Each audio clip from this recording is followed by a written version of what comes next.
Hey guys, this is Jay. Today I fixed the refrigerator here. We have a built-in, so it's a Kitchenaid. The model is there. It is a KBFN502ESS02.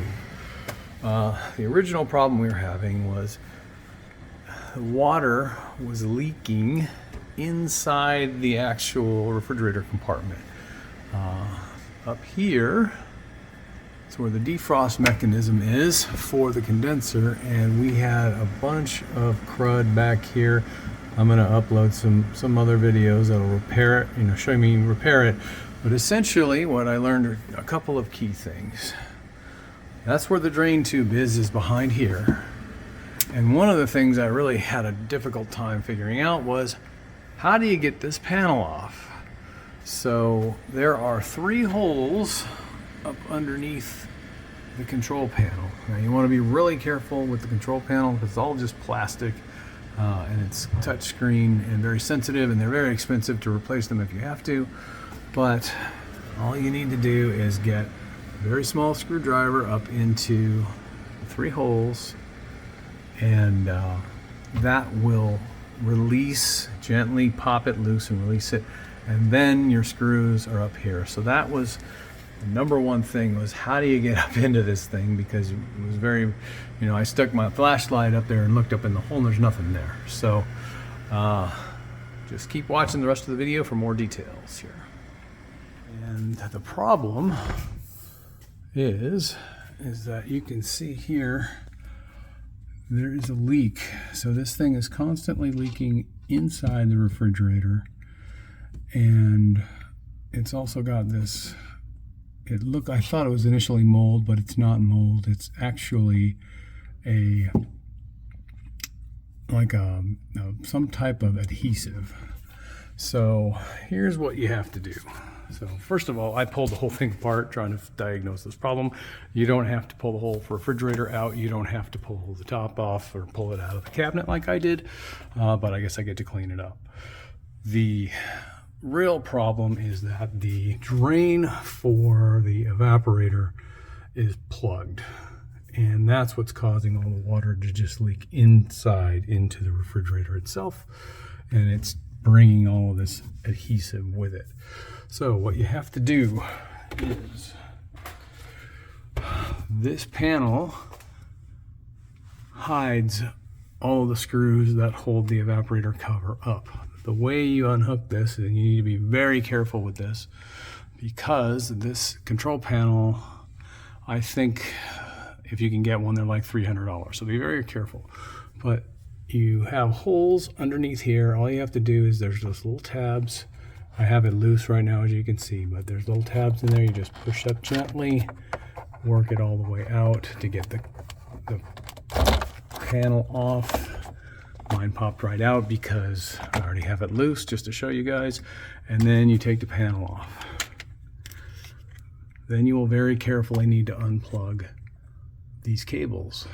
So there are a few cables here, and then you can go and take, I'm going to set this down over here. You can take all the screws out that are on the top. And then once you pull the screws out, I just have them in there by hand. So once you get the screw out, or all the screws, I think there's 5 of them, then, and you've disconnected the cable, there is another cable here that you need to disconnect. This cable connector right here.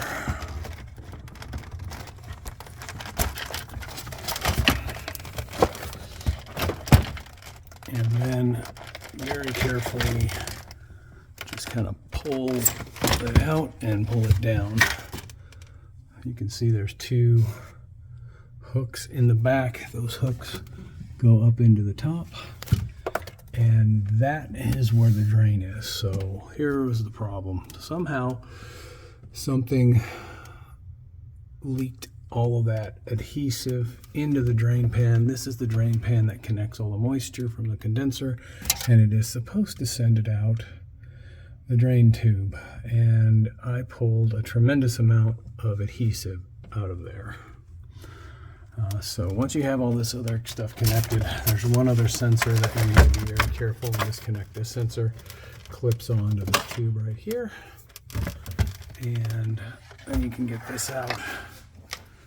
And once you're done with that, you can clean up the mess.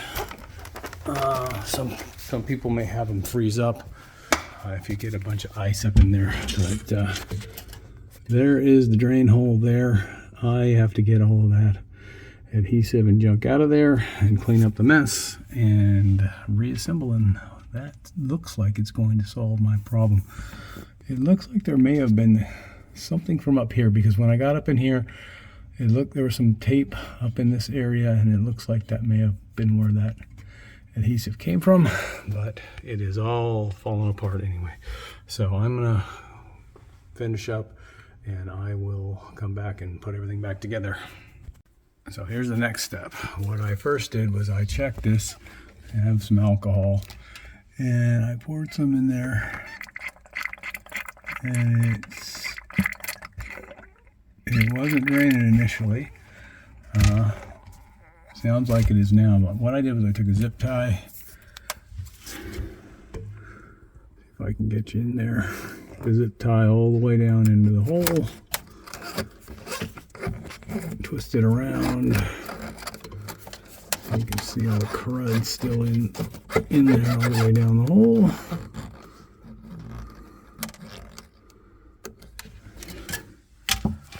At least now it seems to be flowing. Let's take it.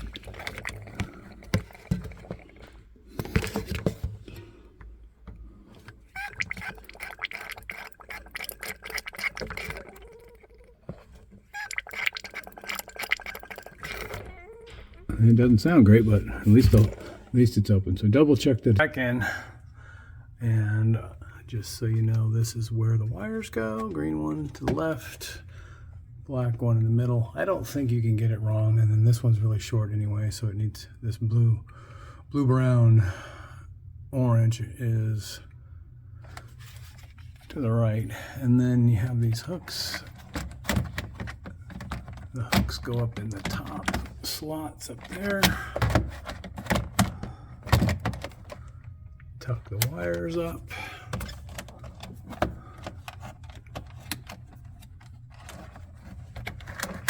And